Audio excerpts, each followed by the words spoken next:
this time, I'd like to introduce Mike Delaney. Mike Delaney is President and CEO of WheelTime. He has a few comments for us. Mike?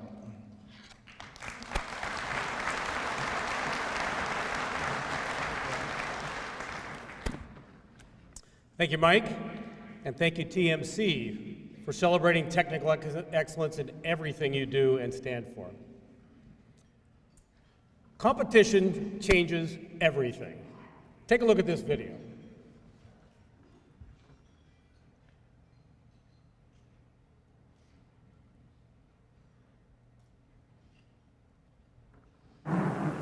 But Holland comes in for a pit stop.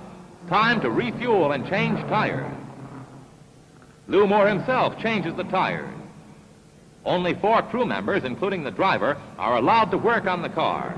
It's a tense time. Holland stays in his seat, anxious to get away. Let's watch.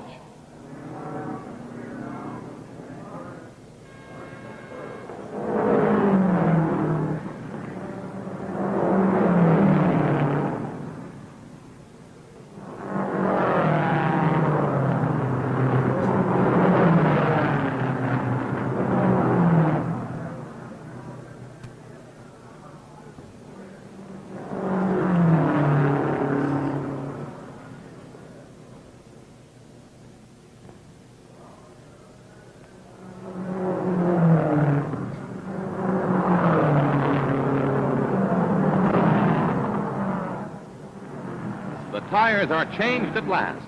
A crewman polishes the windshield as Holland moves away just 67 seconds after he stopped.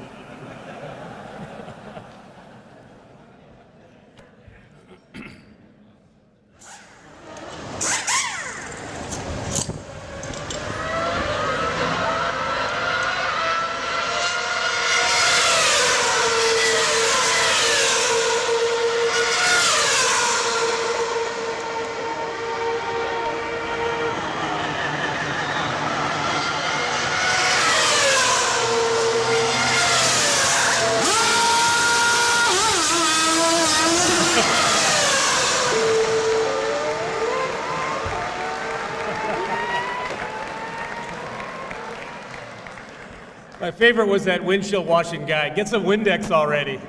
You know. Intense competition pushes everything to the outer limits of what we think is possible. Most techs in the room know this competition is intense. But is SuperTech pushing us to the limits? Is it helping to reset the boundaries of what we've come to expect from our best practices and productivity in the shop? To find out, we interviewed some training leaders that have been sending teams to SuperTech for years. We figured SuperTech was positive or they wouldn't keep coming back. But what exactly does it mean to them? Has SuperTech changed them in any way, making them better trainers or companies? I wish I could tell you who they are, but I promised I wouldn't. What I can say is they are incredibly dedicated people. Their performance here speaks volumes, and they cheer really loud. Our interviews focused around 2 main questions. How has SuperTech impacted the way you train and develop technicians? And what business results can you attribute directly to your SuperTech efforts? My first interviewee told me his team is picked straight from results achieved in their everyday training and certification process, a process that follows the same ASE certification basis as SuperTech. But it doesn't stop there. Their top techs help train and mentor other techs, and they also help to design new training modules.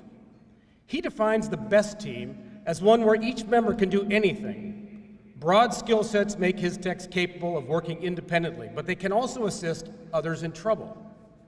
Everyone must be prepared to be the leader at any time. He believes that people who win at SuperTech have a broad range of skills and are better prepared to be true leaders in the future. But how has it worked at the business level? Are they getting results that improve the overall business? Well, at their shops, comebacks, trucks that didn't get fixed right the first time, run about half the industry average. They also see that rejected warranty claims, which used to run close to $750,000 annually, have dropped by 87%.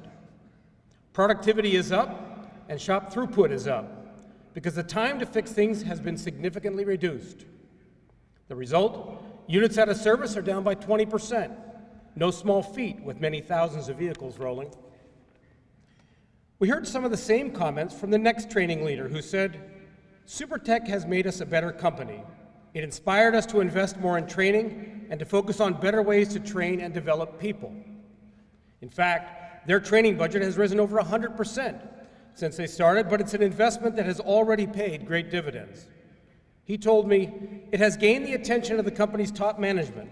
They have connected the dots between training and return on investment." That ROI has been demonstrated in a number of ways. Techs are getting a lot more work done in the same time, as much as 30% more among their top techs, such as those here today. But their costs have dropped as well. Comebacks have fallen significantly. They've reduced warranty claims, and customer satisfaction has increased. In fact, several large national accounts specifically cite their focus on developing ASE master techs and their super tech involvement as things that separate them from their competition. My third interview was with a large organization that has been very successful here at SuperTech, but it wasn't always that way. He said, "In the beginning, we thought we were pretty good, but we got our tails handed to us on our first event. No wins in any categories, nobody in the top 10. Instead of accepting this as failure, however, they turned it into a learning experience and put their heads together to draw some conclusions about what they wanted to do about it. They decided that ASE mattered. They decided that competitions mattered too, and to support their techs at local and regional events. And they decided to invest in helping techs train by giving them the materials, time, and tools they needed. But all of this required investment and backing from senior management. So they proposed a 3-year test. They would use ASE-based training and certification as the core, leveraging SuperTech and other competitions to drive focus. They got their approval, but with a string attached. They had to develop a 5-year projection on hard returns generated by the new program and be accountable for achieving them. Well, it worked better than anyone had predicted. They blew out the 5-year ROI projections in the first 3 years, at which point everyone was on board. That opened the door to more training dollars and gave them more latitude to support even more competitive activity. They tracked significant drops in parts costs, breakdowns, and rework. Productivity was up, and so was employee satisfaction. Employee turnover dropped. And more benefits emerged, sometimes unexpectedly. When they attended a meeting of over 60 fleets to hear about CSA scoring, they were surprised to learn that they had the lowest scores of any fleet in the room, by double digits. Prior to SuperTech, I was told, we thought we had a pretty good training. Afterwards, we changed everything. SuperTech gave us validation and performance beyond our typical scope, real measures. My last interview confirmed everything we had already heard, but that in itself is extraordinary. This company was able to achieve similar results across a vast organization using the same basic tools and measures. And as with the others, competitive involvement at SuperTech has accelerated the process. Rework from their best trained techs, the kind here, has dropped 10% or more, and they've also tracked 20 to 25% lower parts consumption. This last service leader shared some observations on why tech training and development are especially critical today. He reminded me that between 2004 and 2010, we saw new engines with EGR, DPF, and FCR add-ons.